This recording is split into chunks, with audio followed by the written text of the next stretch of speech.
The results of our resident survey are in, and the feedback we received was no surprise. Overall, Wheat Ridge residents enjoy a high quality of life with all of the amenities of being located next to a major city without the major cost. I'm Amanda Harrison with the City of Wheat Ridge, here to share what residents are saying about our beautiful city. It's a great community. We have a lot of good services. There's recreation, there's good restaurants and cultural support, art support. Our police department is stellar. I love it. I've been here since 1991, and I have no plans on moving ever.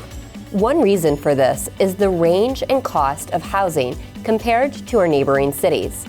People are hanging out here more, and there are more things to do. When I originally moved over here, I was living in what is now Lohi, and I just wanted to get a little further west. It's a good community. It still has more of a, even though it's a city, it still has more of a smaller town feel. Wheat Ridge also ranked higher than the national average for the ease of bus transportation, city event offerings, and our recreation facilities. I go up and down the Greenbelt almost daily. Wheat Ridge has a whole lot of parks, and I think that's really important for the community. Everybody has a dog and kids, and they can go out and play ball or just get out of the house. I think that's super important.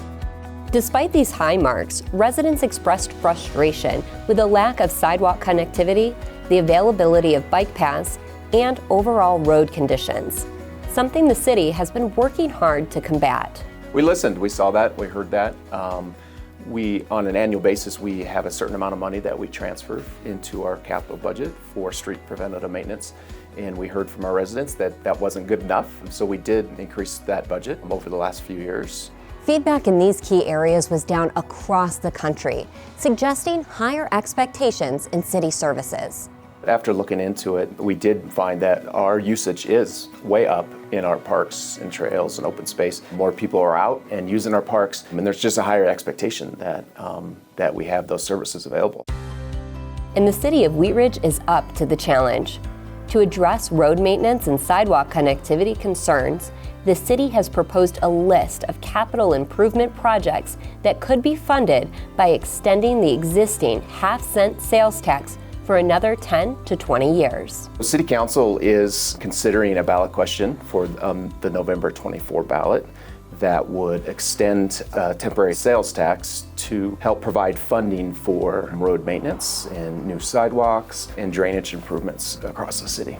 The existing half-cent sales tax is about to hit its $38.5 million revenue cap. Using this revenue, the city was able to invest in projects like Clear Creek Crossing, Anderson Park, Wadsworth Boulevard, and the Wheat Ridge Ward Commuter Rail Station. We were very fortunate. In 2016, voters approved a temporary half-cent sales tax, and we were able to use those revenues to issue bonds of up to $38.5 million. The city is currently exploring putting a measure on this November's ballot that would extend the half-cent sales tax to pay for the improvements identified in the resident survey. To stay up to date on this decision or to ask a question, please visit whatsupwheatridge.com/investinwheatridge.